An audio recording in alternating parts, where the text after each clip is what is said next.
PSA Reloaded, man. It's your boy 3-Letter Man. Subscribe to the channel. Follow me on Twitter, Instagram.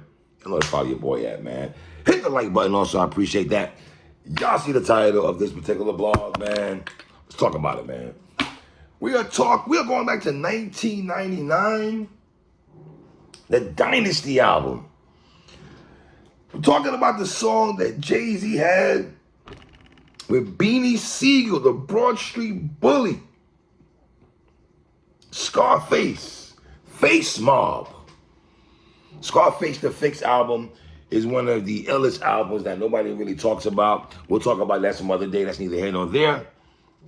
But we're talking the song, This Can't Be Life. Now, obviously, we know Scarface affiliation with Jay-Z, with Beanie Sigel. He's had a multitude of songs with these brothers. Whether you go back to the Guess Who's Back song, you can go back to Brad and Mac with Beans and Scarface on Beans' first album, The Truth, which is a 4.5 mic album, 4.5 mic album. Neither here nor there again. But I go back to how, if you ask the most, all right, this is one of the most introspective songs, in my opinion, in terms of a three-man song. This has to be one of the most introspective songs, probably one of the best songs on the Dynasty, I would say, right? And I remember Young Guru, who's down with Hove, he was on Math Hoffa's show, My Expert Opinion, and he was talking about Scarface's verse on this particular song. How fitting this song is called This Can't Be Life, where all three of these brothers are getting in the introspective bag. If you want, let's not even play no games. Scarface is the clear, and I mean the clear MVP on this particular song. Yes, Jay-Z's my favorite rapper, but if we're going to keep it tall in order for me, it's Scarface number one, Beans number two, and I gotta be honest, Jay had the third best verse on here, right? And just the way how we've heard throughout the years how this song has been constructed, and how Scarface's verse really hit home, him being in the studio. I was in the studio with my man Jay. We'll break down the bars in a minute. And he got a call from his man saying that his other homeboy's son passed away. And the Young Guru was saying that how he's in another room just writing on a wall or something like that. And to get that feeling, to get that emotion and still stay in the studio and lace your verse and write a 5-mic verse. Let's be clear, a 5-mic verse from Face Mobb, Mr. Scarface, Brad Jordan, okay? Now, I'll even go on record as saying, man, that I wish we'd have got a Beanie Sigel, Jay-Z, Scarface album. I wish we'd have got that, bro. I really wish we'd have got that.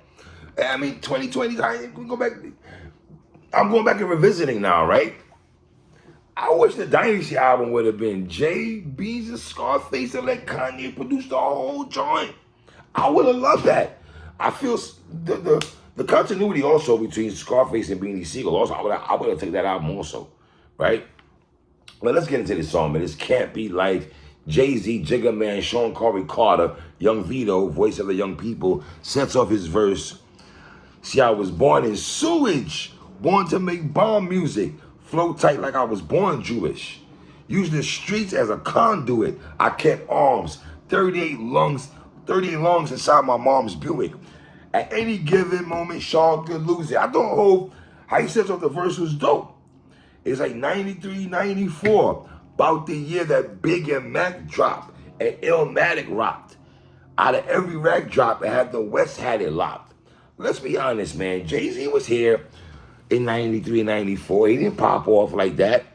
You know what I'm saying? And then for all y'all for years have made this Jay-Z Nas thing. And I've always said Jay-Z was a fan of Nas. I always felt Jay-Z was a fan of Nas.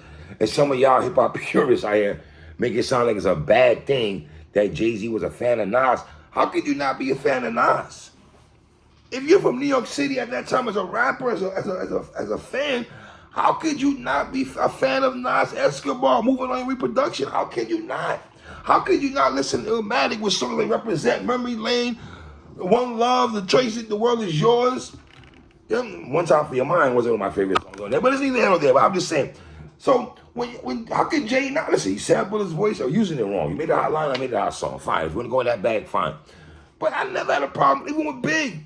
Y'all make it, how many lyrics gonna come out your fat mouth? Dog, who else was keeping Big's name alive but Hove? Some of y'all would say Uncle Murder, fine, Uncle Murder did. But I'm talking about, as big as Jay was, the Locks didn't do, but Hove kept Big's name alive to me. I mean, I'm big enough my bar, I'm big enough to do it. Well, let's stay focused, man. But he knew what it was, right? Hove went on 93, 94, you got the Woo, you got, you know what I'm saying? Like Snoop, Trump Called Quest Midnight Marauders, Snoop Doggy Style. There's a multitude of fire albums that came out in 93, 94 too. Meth, Big, Nas, like Jay was not at the table with them. So even when you go 97, right? When Jay-Z had this, where I'm from, who's the best MC, Biggie, Jay-Z, or Nas? Hov can say that in 93, 94, 95, or 96, even when he dropped Reasonable Doubt. Reasonable Doubt should have went triple, right? But it went wood, okay? Surrounded by thugs, drugs, and drugs paraphernalia. Cops, courts, and their thoughts is to derail us.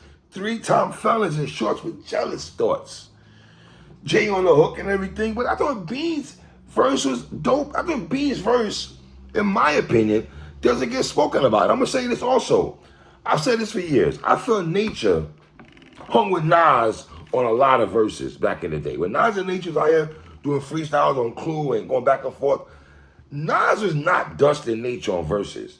I'm going to say the same thing with Beans and Hov.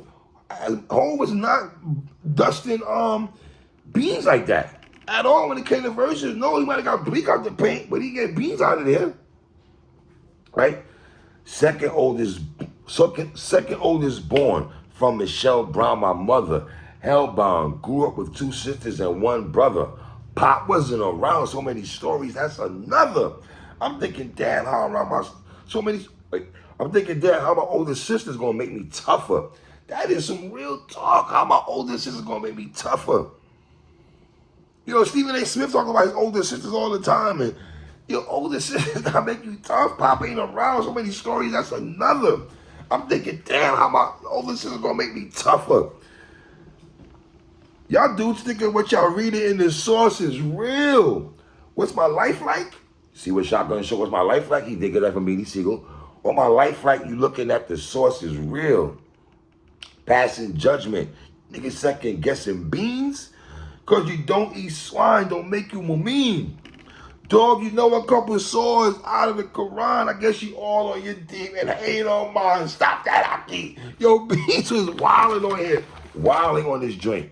But let's be honest, man, the MVP of this song, like I said at the beginning of the blog, is Scarface, man. Face Mobb, man. Introspective verse, 5 mic verse.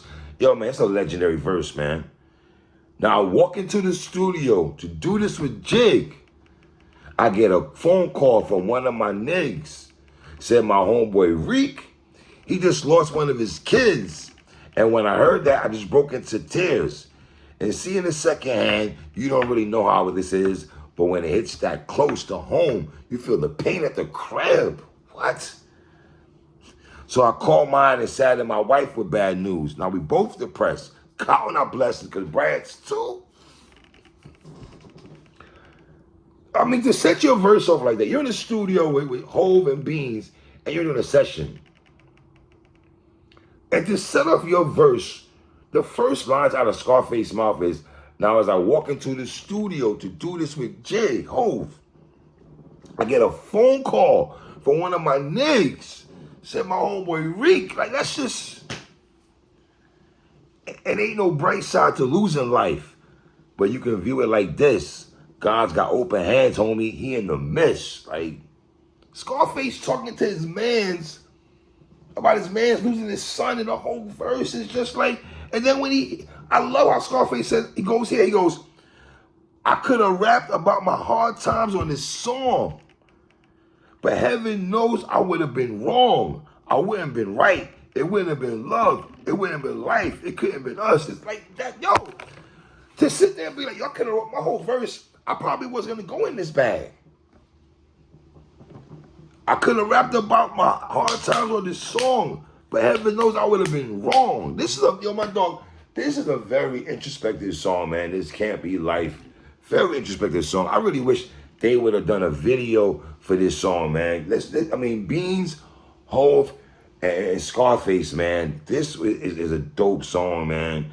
I don't know how people put this song in Jay-Z discography or when it comes to songs, but this is a top 10 song, top 5 collabo by Jay-Z. In my top 5 Jay-Z collabo ever is This Can't Be Life. I could probably rack my brain of this songs right here, but leave comments on the bottom, man. Tell me what y'all feel about this song. Do y'all feel it's a 5 mic song?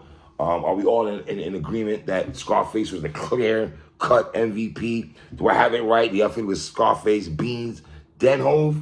Leave comments on the bottom. It's your boy 3. 1.